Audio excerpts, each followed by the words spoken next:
Hello everybody, welcome to another video. Today it is the 10th of January, and today's video will focus on really deep Russian advances into northern and northwestern Toretsk, in addition to Russian attacks that are occurring on the western flank of Malaya Luknaya that have garnered them additional territory, many square kilometers of open fields, and some villages taken under their control over the past couple of days. We're also just going to look at some of the locations the Russians have advanced through over the past week that I did not mention in yesterday's video. We'll also discuss the new aid package announced on the 9th of January by the Biden administration and drama relating to a potential German aid package that has reportedly been blocked by German Chancellor Olaf Scholz.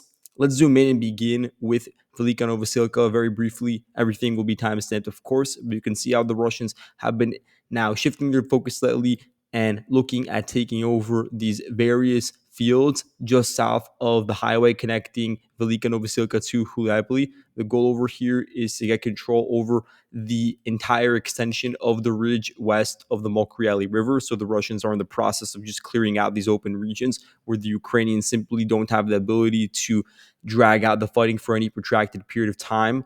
The manpower is not really concentrated in this region west of Velyka Novosilka. As we discussed previously, a lot of the Ukrainian focus has been on stopping the bleeding in areas like Rozdonia and Novi Komar, east of Velyka Novosilka, south of Velyka Novosilka, along the river valley itself, all the way up to Neskuchina now. And to a certain degree, they've been successful in stopping deep Russian infiltrations and in preventing the Russians from actually getting into the city center. Also, of course, by protecting the flanks, but to a certain degree, that means that the area a bit to the west is left exposed, and regardless, it just has a lack of static defenses or any villages nearby. So it is a perfect area for Russian troops to shift their focus towards. And so that's what they've been doing in recent days, and they've succeeded in taking over some additional territory to the northeast of Rivnopil. And so now they're getting very close to reaching this road. And from there, they'll actually begin to get control over hills that overlook nearby villages a bit to the west, like Novopil, Zelenopol, Novosilka, etc., etc. And the fear over here is that the Russians would get very close to the border between both Donetsk and Zaporozhye, but also Dnipro, which is over here a bit to the west. The big concern is that you have this 9.8 kilometer gap running from north to south where you don't have as much density in terms of defenses. You do have a bit of a this marker over here, this 90-degree angle of trenches along the Dnipro border, but to the north and south, you do have these gaping holes that are exposed and could serve as a wedge through which the Russians can really begin to put pressure onto Ukraine's rear, both in Zaporozhye and in Dnipro. But that is something that is more long term. And first, the Russians have to focus on getting full control over the Velyka Novosilka urban cluster and its environs. Just to move a bit to the east now, I want to look at some updates from the Kurakhove region that have not occurred over the past 24 hours, but you could say more so broadly the past week. So I now have acknowledged that the Russians got control over the substation due to deep state in Petrenko and various Ukrainian sources admitting to it. So you can see that the front line now runs vertically, basically at a 90-degree angle, all the way southwards to the area east of Yantarnia, where the Russian forces have positions outside of the village but have not been able to infiltrate into it yet. The Russians, in the process, have also been able to get close to this water filtration station and has taken over most of the 2015 era trenches built around the perimeter of Kurakhove, in addition to all the fields that are adjacent to it. And you could see here with this polygon, the Russians gained 5.5 square kilometers of territory. As a result, now they're very close to Dakhnia, and the pocket that is starting in Savchenko over here to the north and runs southwards to the Sukhyali River Valley continues to close in on itself. It's becoming very, very concentrated, meaning that the Russians, they have less of a worry when it comes to where to attack. They can really focus their offensive potential in singular areas and then also concentrate their firepower in those locations against Ukrainian groupings that have been constantly on the retreat. Now there's been a bit of a stabilization, but it is sort of transient because we're now in the state where the Russians are getting control over areas that were abandoned and were not fought over. So they're in the process of just consolidating and are already beginning to knock on the eastern doorstep of Dakhnia, which is the next big node the Russians are looking to take over along the route to Ulakli and Andrivka. And they're very, very close to doing so. So you have the Russian garrison that has recently been activated over here from the 33rd Motor Rifle Regiment. They've now started to get deployed to the front line, and they have a massive armored component, including BMPs and MTLBs that have some of the top screen and side protection necessary. So they've just started to get integrated and are already involved with the armored attacks, with the hope of having another breakthrough deep into Dakhnia, where you have the airborne forces like the 46th Brigade and 79th Brigade defending. So something to keep an eye out. At the same time, you have Shevchenko, where the Russians have taken over the entirety of the village. It's zero point 0.8 square kilometers of additional territory captured. Also, just a bit of a Russian expansion south of Shevchenko, as they're very, very close now to reaching the Vovcha River. And that means that there's another axis through which the Russians are exerting pressure onto the Ukrainians. Of course, it's coming from the east, naturally, due to the roads that are leading out of Kurakhove, but also you could see that it's coming from the north. And that could help, put more strain on the logistics and just the day-to-day operations of the Ukrainians that are moving into this pocket. And it is a very concentrated pocket, as I said before, which makes it very easy for the Russians to get a line of sight on everything here, because for the most part, you're looking at the final regions that are on a bit of a hill, a bit of a ridge running over here, marking the perimeter.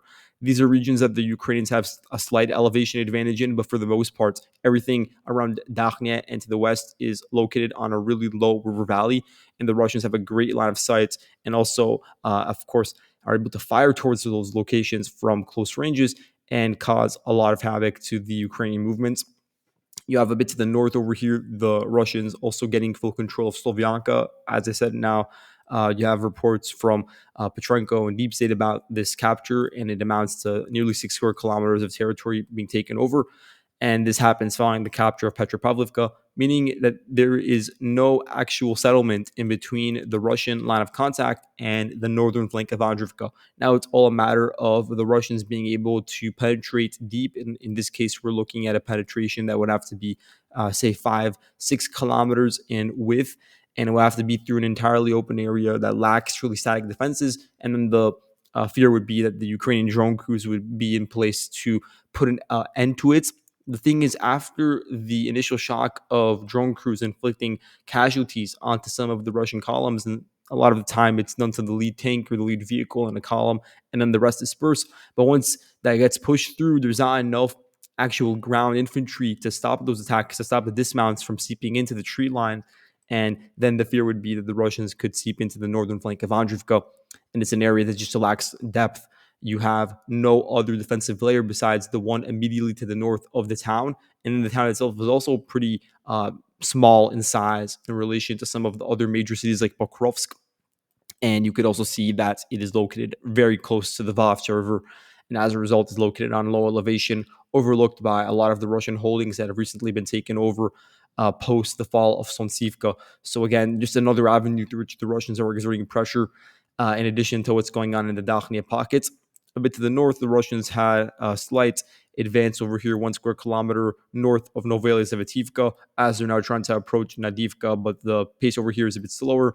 The focus is a bit further to the north, where the Russians are converging on Novovasilivka. They've taken over most of the village, although the fighting here is dragging out due to the quality of the Ukrainian units. Their actual build outs in areas just to the west of Shenko and Novotroitsk, it is of a higher caliber than before due to troop redeployments. So, for instance, 32nd Mechanized Brigade, pretty high caliber units, along with this umbrella drone unit that's been operating around here. And also the 33rd Assault Regiment with its Western supplied equipment. They've been conducting a lot of active defense, localized counterattacks in the Solona Novovasilivka area. But now their goal is to just hold on to the T046 highway leading into Pokrovsk and to Udachnia. So that would include defending the ridge on which all of those positions are located, which gives the Ukrainians a pretty good line of sight to overlook the battle that is currently raging near the Solona River and Vovcha River valleys. So that's something to keep in mind. But the Russians have been able to expand past Solon as well and gain 2 square kilometers of territory. So they are beginning to, push through, even though the Ukrainians do have slight geographic advantages the actual material numbers when it comes to the momentum of the Russian ground forces, and that compounds over time. And we're not looking at an area that has that much depth. We're looking at the Russians only having to advance another, say, 2.2 kilometers before cutting off this road, and cutting it off in one area would be enough to just destroy the entire system.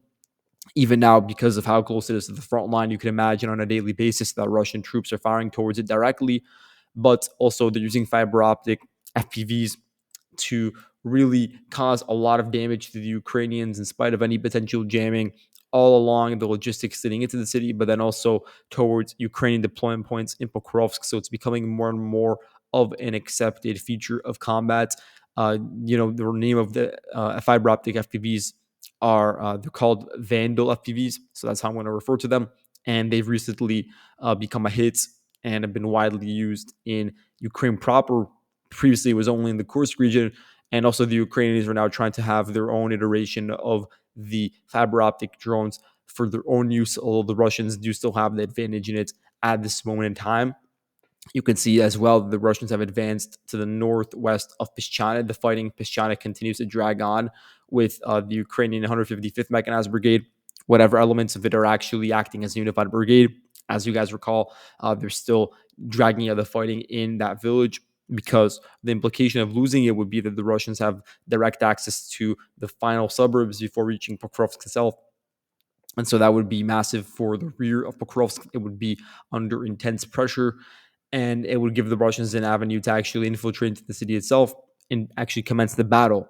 Here you can see that there's also the Skalasa battalion involved with the defensive activity over here, but you can see how the Russians, instead of pushing through the final houses in Pishana, they're sort of circumventing it and advancing northwards, because a more poignant location to advance through would be these open fields that are a bit to the west, and then to advance northwards, cut off the road, get control over the local heights over here, and then overlook the line of houses that leads into Pokrovsk, starting out from the southwest all the way to the northeast. So it's this 6 kilometer span of territory that the Russians are looking to get a good line of sight over, and in the process take over some of the trenches that were meant to sort of defend against Russian horizontal attacks coming in from the east. But now, just due to the circumstances, the Russians are getting very close to cutting them off from a southern attack, which was definitely not expected given the way that the Ukrainians built out their defenses in this region.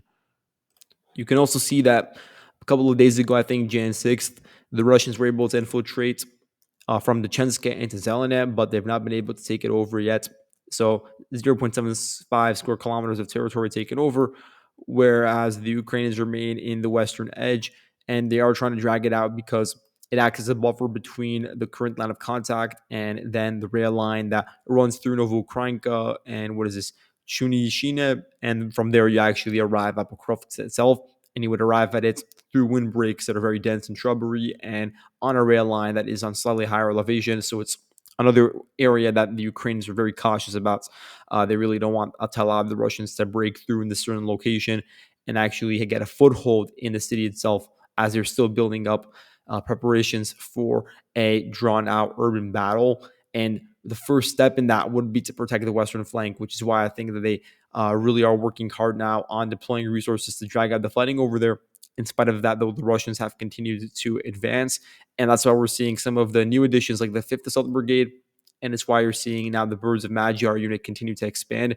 So just as a brief segue, you can see over here that the 414th Unmanned Strike Aviation Brigade, previously it was just called a group. It was called the Birds of Magyar Group. It formed out of the 59th Motorized Brigade, and eventually got promoted to a regiment and then to a battalion. And it was detached at that point. Once it became a battalion, it was detached from the 59th Brigade and became its own independent units. Now it's been promoted once again after a couple of months to a brigade. And so this just speaks to the expanding size of the units. It's an entirely just drone oriented element that's been deployed to countless urban clashes.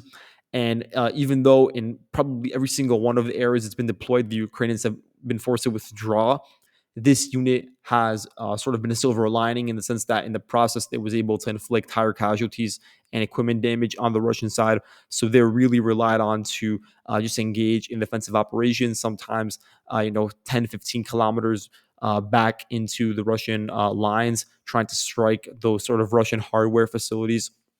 And so now it's been promoted to a brigade because the unit is looking to increase its size to threefold. So probably it has 1,000 or so, 1,000 plus men right now. Before, because it was in that sort of battalion size, or rather, I apologize. First, it was a battalion, and then it became a regiment. But now it's going to expand threefold. That's the hope, at least.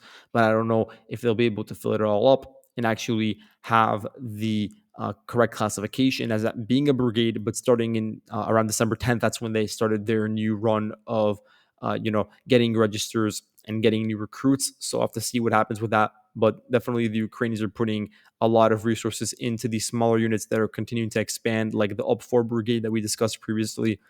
And now let's move on to the area northwards and around Vozhizhenko. This is an earlier update, but I'm just going to mention it now. So the Russians captured 2.3 square kilometers of territory, advanced through an area that is of slightly higher elevation north of Novoalexandrivka, and are now pretty close to Baranivka, which is on low elevation. It runs along the sort of tributary, and it is pretty isolated now. So it is an area that the Russians could take advantage of and gain control of on other settlements. This entire region, basically from Baranivka and then sort of stretching northwards to Alexandropol, the 7 kilometer region, is located in a high elevation, and it overlooks the area, including Tarasivka and all these other Ukrainian fortifications that were built on the perimeter of the T0504 highway. So a lot of those positions could come under enormous strain. And I just don't see the Ukrainians with a lot of density when it comes to trenches or manpower in the region between the line of contact and this vast swath of open fields. So this is an area of untapped potential that the Russians could shift their focus to in the future. But I think it would be related to any movement in Toretsk as well. And then you could see a convergence of the fronts around Vozhizhenko and Toretsk. But first, that would sort of have to imply the Russians shifting their focus to this region, because right now they don't have as many resources deployed to this area. But a sign in the direction that the Russians will now start to activate this front line is the 5th Motor Rifle Brigade was at least in part moved away from Kurakhove to fight around here. So that's important to note. Whereas the Ukrainians have the 14th and 15th National Guard Brigades and the 111th Luhansk Territorial Defense Brigade. So that should speak to the caliber of forces. It is a bit lower in quality. Now to zoom in on Toretsk, here you have just again continued really, really deep Russian gains, and all of it stemming from the same Russian momentum. So here you can see the Russians expanding west of the Toretsk River, west of Shcherbinivka, and making it into Novospassky. So the 12th Azov Brigade, their tanks were actually deployed to the front line to engage with the advancing Russian soldiers, and they directed FPV strikes against Russian BMPs and MTLBs, along with dismounted infantry in these houses in Novospassky. So for now, the Ukrainians have been able to prevent a deeper breakthrough throughout the entirety of the village, but the Russians have now made it in for the first time. And it is important to note, because as the Russians continue to expand control along this narrow line, really just north of Nelipivka, it continues to imply that the Ukrainians are losing whatever vestiges of control they have in between the Zabalka district and the rail line chain of villages. So this region over here, it's in great threats of being cut off if it hasn't already. I'm just not sure about the status of this location, so I'm marking it as still under Ukrainian control, but it includes one massive slag heap, some houses, some trenches actually, and some other fields and shrubbery. So it's an area that could be used to drag out fighting, but it's becoming so exposed now in relation to the actual front line. And once the lid is closed, it would look something like this, which would be a massive, substantial improvement for the Russian front line, allowing the Russians to act more uniformly between the New York and Toretsk fronts and continue advancing deeper in the direction of Konstantinivka. So that's something to look into in the future. But now, when it comes to Toretsk itself, you can see that the Russians have been able to advance even deeper. This spearhead is being led by the 109th Motor Rifle Regiment. So just today, the 4th Company of the 3rd Battalion of the 109th Regiment, they raised their flag atop this landfill and that was an indication of the first Russian advance. But you had a video come out on January 10th from the 4th Battalion of the 101st Protection Brigade, and they utilized vampire drones to drop grenades onto the northern outskirts of Toretsk in this location over here. And you could see that as a result, the Russians have seized another 1.13 square kilometers of territory, including the vast majority of the houses in the 12th micro district, as it's referred to, located in the northwestern portion of the city. There are a few remaining warehouses like this one over here and the houses over here that need to be cleared up, in addition to some of the trenches running along the perimeter of the city. For the most part, these northern outskirts have been cleared out due to the recent Russian movement, and there's just been a lack of Ukrainian infantry deployed here.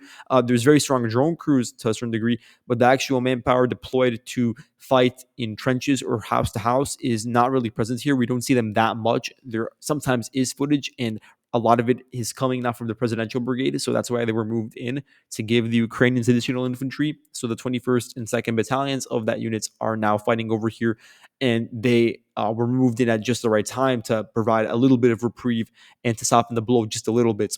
But it's not been enough to do anything substantial because the Russians continue advancing here. And now the final focus will be on this northern area over here, including Krimsk. That's the final village that it remains under full Ukrainian control. You could see over here that Krimsk also includes another landfill and some final houses that are sort of sparsely populated and less dense than the city center. So that's an area that the Russians will then shift focus to. And by shifting focus to Krimsk, the Russians will actually move their attention towards areas like Dakhny and Delivka, this entire region of the front line between Chasiv Yar, the Donbass Canal, and Toretsk. It's actually lacking in settlements. It's an area that it really consists of a lot of open fields. But then once you move northwards, you have a massive density of trenches. So then there's a question of how strong the Ukrainian garrison is over here, how much gumption it has, even if it's small in numbers. And so that's something that remains to be seen. But it's very important that the Ukrainians actually continue to hold out in this location, because then it will sort of be a thorn on the northern flank of the Russians' backs. And that would play a role and continue to play a compounding role as the Russians continue to advance along the rail line and highway towards Konstantinivka. So that's something to look into in the future. A bit to the north here, there is a video from Chasiv Yar from January 9th of the Phoenix drone unit of the 5th Assault Brigade. They conducted FPV strikes, numerous of them, onto trenches west of the Donbass Canal. And this sort of cuts back at some of the claims of a Ukrainian counterattack, because the Ukrainians did counterattack, but now it appears that their gains have been limited to 0.7 square kilometers based on this video from the 1442nd Regiment, a Russian unit conducting FPV strikes on January 2nd towards Ukrainian forces that were operating along this canal. So a lot of the fighting has now shifted towards this canal region and to the forest region a bit to the west of it. Now, looking a bit to the north, or not a bit, but significantly to the north, I want to focus on the Kursk region right now, because this is something that I want to make clear. There is a bit of ambiguity based on reporting from the Ukrainian side. First off, let's look here at the Berdin front. Nothing much has shifted. There still is this gray zone in between Novosintnitsky, Berdin, and the various fields east of Cherkasskoye, Prechnoy, wherein you had the Ukrainians actually conduct the assaults initially 5 days ago. Really, has died down. Ukrainian offensive activity has been reduced to a minimum, whereas the Russians are now activating their own forces. They started activating them a couple of hours after the Ukrainians launched their first company or battalion level assaults, but now it has only continued, and it's actually expanded to new locations, new vectors of attack. The most interesting of which is over here in Ruskoye Prechnoy. So the Russians, and I'm being modest with my assumptions over here of the gains, because it could be significantly larger, have been able to take over 6.1 square kilometers of territory in Ruskoye Prechnoy. And at that point, you had the offensive elements of the 82nd Air Assault Brigade redeployed from fighting in Berdin to defend a bit to the west in the village. And so that's, again, a distraction from their initial goals when they launched the offensive activity, and really helped sort of be the final nail in the coffin for any Ukrainian hopes of even getting control of Berdin or of nearby villages. So to zoom in over here, there are numerous geolocations, but the furthest extreme one is from here, January 10th. It's of the 82nd Brigade. They conducted FPV strikes. They utilized artillery, cluster shelling, and they sent an infantry fighting vehicle to fire towards Russian squads that were roaming through the vast majority of the village of Ruskoye Prachnoi. And in this geolocation, they were actually shelling Russian soldiers that were located here, which could imply that the entirety of the village is under Russian control. But it appears that the Ukrainians have moved in a pool of reinforcements and are now trying to push back and at least remain in a foothold in the southern portion. So that's something to keep an eye out for. And for now, I'm going to mark that the Russians are in control of the majority in the northern section of the village. And this has implications for generally all of the Ukrainian positions here, spanning southwards to Cherkaskoye Prachnoi, which is running along the same chain of villages, all the way southwards towards the Suja region. So it is another area that the Ukrainians have to ensure remains under their control, that they are able to retain strategic depth, both for the Malaya Luknaya pockets and for all the holdings over here, and also for the northern flank of Suja, which runs over here within these red perimeter areas. So that's something that we need to keep in mind, that the 80th, 82nd Brigade, also special forces units are deployed over here. So some of Ukraine's has caliber units. And now instead of conducting offensive activities, they're going to be forced to push back against this Russian really deep push when you're looking at the extent of it into Ruskoye Prachnoi, about 4 kilometers. But this isn't even the most important development. I would say that's based on reporting from Petrenko and Deep State. And also, some of the Russian sources themselves have mentioned that the Russians have been able to change the front lines in ways that I have not even depicted yet, because they do appear to be rather significant. And I would like to wait for more information before I definitively claim that all these areas are under Russian control. But just at a minimum, Leonidovo is now fully under Russian control, along with Alexandria. It's in Russian hands. So this is, again, 11.5 square kilometers nearly taken over. This includes the area around Novoivanovka, so it makes a lot of sense when you look at the Russian armored movements. First of all, they've always had this outpost south of Zeleny Shlach. Novoivanovka, it's been under their control for a while now, and they, in recent weeks, expanded eastwards all the way to the outskirts of Viktorovka. And then during the January 5th assaults that they launched, they were able to get control over a local trench a bit to the south as well. So put the remaining Ukrainian defenders, that maybe from the 95th Brigade or from the 17th Heavy Mechanized Brigade, in a very tricky situation within this enveloped pocket. And so they were squeezed out, you could say, and the dividing line basically runs along this anti-tank ditch. So that's the new line, but according to some Ukrainian sources, it could be even further south now that the Russians are also in control of Nizhny Klin and of various other fields that are very, very close, starkingly close to villages like Nuklaya, Nukilsky, Lebedivka, Sverdlikovo. So this has the potential to shift the front line from the area where it was previously at around Novovanovka, Zelenishlach, to this entire other chain of villages, which is extremely important because this is one of the final chains of villages that is protecting the Ukrainian strategic depth in Kursk. The fall of these villages or a Russian breakthrough in one location would open the way and open the gates to allow the Russian armored columns to advance along roads to reach Suja from various flanks, from the northwest, from the north directly, and all of that would be a catastrophic scenario for the entire Ukrainian connectivity and plan of dragging out fighting over here in the long term. So it's very important that the Ukrainians ensure that there does remain this sort of buffer of 3 to 4 kilometers between villages like Luknaya and the line of contact, but I can't guarantee that it's actually the case right now. Also, just with the west of Viktorovka, slight Russian advance, which was recorded on January 5th, based on the Ukrainian special forces conducting FPV strikes onto Russian tanks, but also onto one of their own abandoned Ukrainian tanks, and that was around here. But for the most part, the just skeletal structure of the villages from Pograbki all the way south has seemingly remained under control. A 95th Brigade has been able to clear out Nikolaevka, for instance, with the help of the 22nd Brigade. But in the long term, it is still not sustainable because of how narrow the corridor is, because there is no depth on the western flank. The Russians are basically on the footsteps of these villages by getting control over the local tree lines and fields. And the only avenue through which they can move the Ukrainian forces north and south is through basically one route. And it's so close to where the Russians are at. It's so exposed. and there just is not a lot of room to maneuver. You can only maneuver within villages and not anywhere else on their flanks. So this is generally the situation. A lot of it is coming now because of a reactivation of armored assaults by the 155th Marine Brigade, the 810th Naval Infantry Brigade, and the 106th VDV Division. According to Ukrainian sources, and you could choose to believe this if you'd like, now North Korean soldiers are playing less of a role in the attacks. So previously they were releasing all these videos of, say, platoon-sized forces, and they claimed that they were North Korean. Probably some of them were also Russian elements, or it could be integrated, whatever you think. But regardless, the drone footage absolutely showed that there were these platoon-sized forces, not necessarily engaging in combat, but at least moving through areas very close to the front line and occupying control, occupying various fields and forested areas. Now you're seeing less of that. You're seeing increase in the amount of armored assaults. The Russians understand that it is necessary in order to achieve breakthroughs and storm certain key locations where you have heavy Ukrainian resistance. So that's being employed now. And you're seeing, as I said before, a resurgence in the amount of Russian armored vehicles being used. Maybe it also has something to do with the soil now.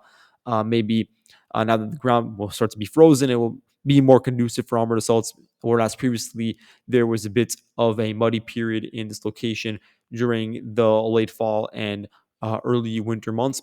But that's all for today. So thank you all for watching, and I'll see you guys in the next video. Goodbye.